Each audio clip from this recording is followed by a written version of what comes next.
Hi, my name is Mary Coleman, and I'm one of the counselors at Canuck Place Children's Hospice. We're a pediatric care program for children across the province of British Columbia. And during these times, goodbyes are different. And it's been a challenge for all of us to find ways to connect. Even when we can't be together, how do we find those moments to say what we really want to say to people we love? How do we stay connected? And one of the things I've really encouraged families to think about is that goodbye is really more than a moment. There can be so much sadness when we can't gather together and be at the bedside of someone that we love who's at end of life. And for children, that creates so much pain for loved ones, grandparents, siblings who aren't there by the bedside. So really helping people to think about goodbye happening over time. Goodbye is more than a moment, it's a process. And as we create those moments together that are special, from the beginning of a diagnosis, before a death, and all the way through after a person is gone, throughout the rest of your life, there are moments where we're always saying goodbye when we feel connected to the person that we love. Maybe it's hearing their favorite song, being in the woods and seeing a bird that reminds you of that person. Those are moments of goodbye. And each person has their own way, whether it's based in their culture, with their values, depending on the relationship they have and the beliefs and the age, of course, of the person who's at end of life.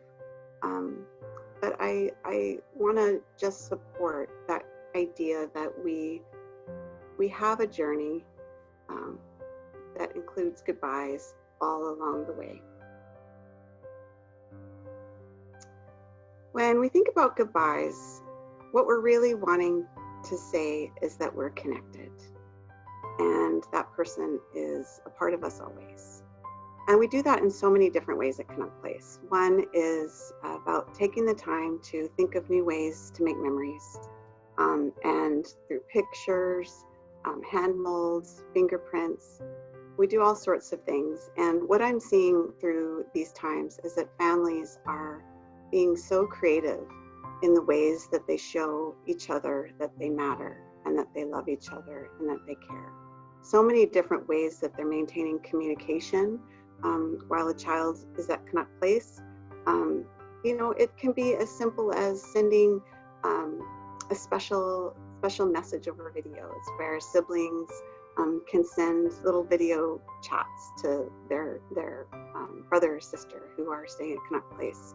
I've also seen some really sweet things like where they'll drop off a special food that their sibling likes, like a Slurpee or a special cookies that their grandma makes. So just those little ways that they're communicating with each other to say, I see you, I know what you love, I'm here, even though I may not be in the room with you at your bedside. It's also been a time for people to think about what is presence. I mean, being present with someone has so many different forms.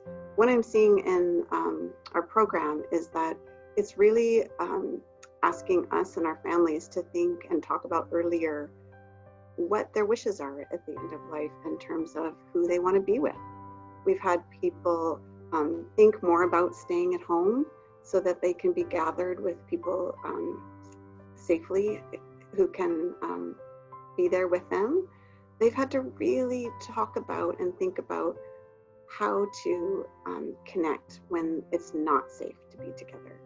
So that sense of presence, people are feeling ahead of time and wanting to think about a plan where that can happen.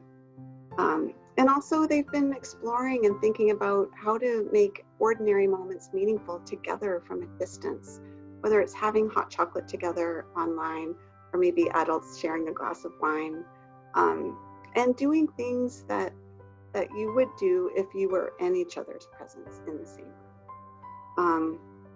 I often see people watching movies together online, creating just very simple, ordinary moments that they will remember. And I also see a lot of thought around how do we create simple ways for people to acknowledge their loved one. And I'm thinking specifically, you know, when families haven't been able to gather together, that they've asked people to do things on their own that acknowledge the person who they love. So one mom I'm imagining asked for people to paint some rocks with different shapes and words and messages for her child and leave them at the river where that was one of her son's favorite spots. So getting, trying to keep the idea of connection alive is so important when we think about how to say goodbye.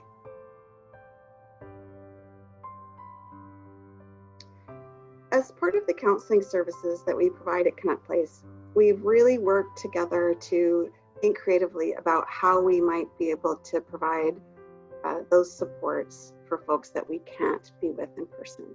And most importantly, how do we create a sense of belonging and connection through the virtual platforms that we all share? We have been providing individual counseling. Some of the things we've been doing with the children are what we're calling therapeutic play, virtual therapeutic play. And this has been a way of how do we actually support families when they're in their homes to do the things, the expressive arts and the ways that we help children express themselves actually when they're home. So when we've been doing things like sending supplies for families to do memory boxes together, making candles together.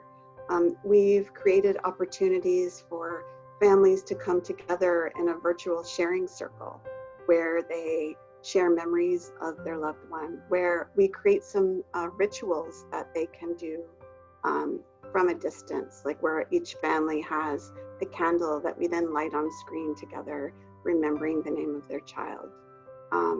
And we've also, brought groups together to share each other's stories as if they're in a room, in a great room in a Connect Place.